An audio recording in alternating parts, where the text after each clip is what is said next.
नाही, आत्ता या क्षणाला एवढं नक्की सांगतोय की मोदींना अस्थिर करण्यासाठी अमित शहा पूर्ण प्रयत्न करत आहेत आणि कदाचित त्यांचे प्रयत्न बिहार इलेक्शन पर्यंत फलद्रूप होत झाले तर नवल वाटायला नको.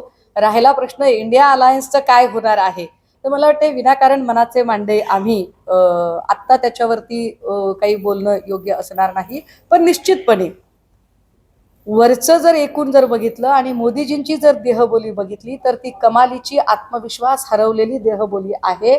आणि मोदींना इवन जागतिक राजकारणामध्ये सुद्धा अमेरिकेकडून निमंत्रण न येणे हे सुद्धा एक द्योतक असतं की हे काय पद्धतीचं चेकमेटचं राजकारण चालू आहे. हे जर गोष्टी झाल्या पण सध्या तुमच्या पक्षामध्ये मोठ्या प्रमाणात गळती आहे. कालही मी जर तरच नाही, मी हे फार अगदी सायंटिफिक त्याचं चिकित्सा करून सांगते.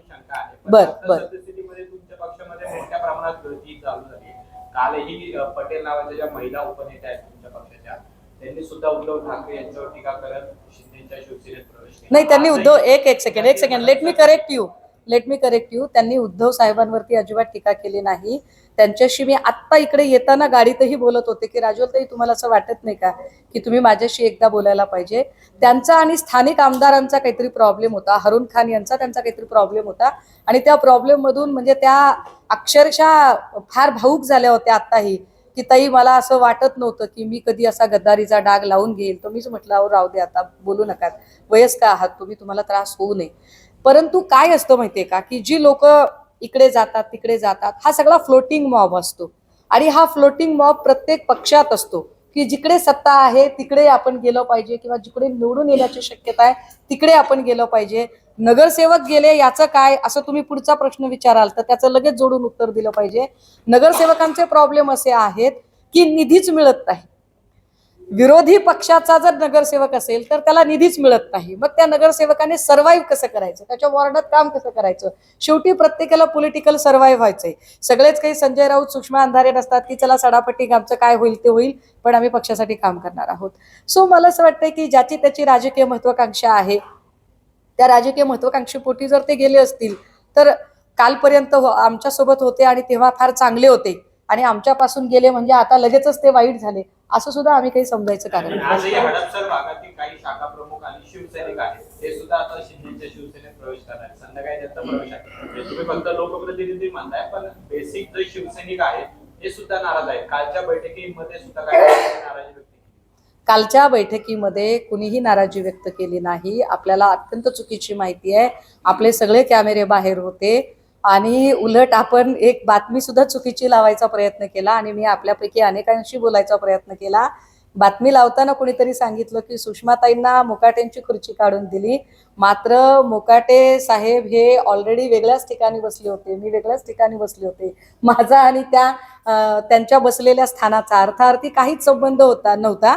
तरीही आपण सगळ्यांनी दिव्य दृष्टीने कसे जाणले कुणास ठाऊक आणि बातम्या लावल्या. त्या मीटिंगच्या तयारीला आले होते, 3च मिनिटात बाहेर पडून ते निघून पण गेले. असं काय घडलं की 3 मिनिटात त्याला परत जावं लागलं? नाही, ते त्यांना तुम्ही विचारलेलं जास्त चांगलं राहील की ते काय घडलं किंवा त्यांच्या शेजारी कोणी बसलं का म्हणून त्यांना वाईट वाटलं का, त्याचं उत्तर ते जास्त चांगलं देऊ शकतील. आणि कालच्या मीटिंगमध्ये जी नाराजी व्यक्त केली ती इंदापूर बारामतीच्या लोकांनी नाराजी व्यक्त केली, हे मी आपल्याला सांगितलं पाहिजे. आणि दौंड आणि पुरंदरच्या पण लोकांनी नाराजी व्यक्त केली. पण ती नाराजी सुप्रियाताईंबद्दलची नाराजी होती. त्यांचं असं म्हणणं होतं की इलेक्शन कालखंडामध्ये आम्ही सुप्रियाताईंसाठी छातीचा कोट करून काम केलेलं आहे, मात्र आम्हाला वाईट याचं वाटतं की सुप्रियाताईंनी आम्हाला आत्ता जशी ॲप्रिशिएट करायला पाहिजे किंवा आम्हाला ज्या पद्धतीने त्यांनी प्रतिसाद द्यायला पाहिजे तसा तो प्रतिसाद आम्हाला मिळत नाही साहेब. त्यामुळे आम्ही थोडेसे नाही म्हटलं तरी हर्ट झालेलो आहोत.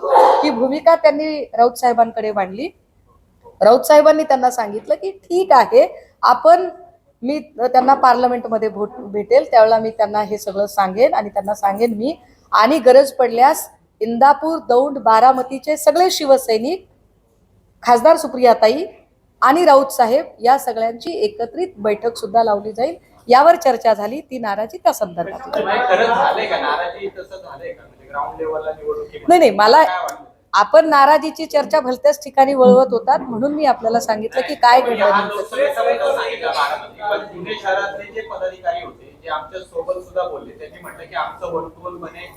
संजय राऊत यांनी ऐकून नाही घेतलं किंवा आम्हाला सुद्धा म्हणणं मांडण्याची वेळ त्यांनी दिली नाही, असं स्वतः पुणे शहराचे पदाधिकारी सुद्धा बोलले. पुणे शहराच्या तब्बल 7 पदाधिकाऱ्यांनी स्वतः उभे राहून आपण कसे शहर प्रमुख किंवा जिल्हा प्रमुख पदाच्या योग्यतेचे आहोत या संदर्भात संपूर्ण बैठकीत आपलं म्हणणं मांडलेलं आहे आणि त्या प्रत्येकाचं एका एका व्यक्तीचं म्हणणं ऐकून घेतलं. नुसतं शहर प्रमुख किंवा जिल्हा प्रमुख पदाचे इच्छुकच नाही तर महिला आघाडीच्या ज्या पदाधिकारी होत्या त्यांचं म्हणणं ऐकून घेतलं.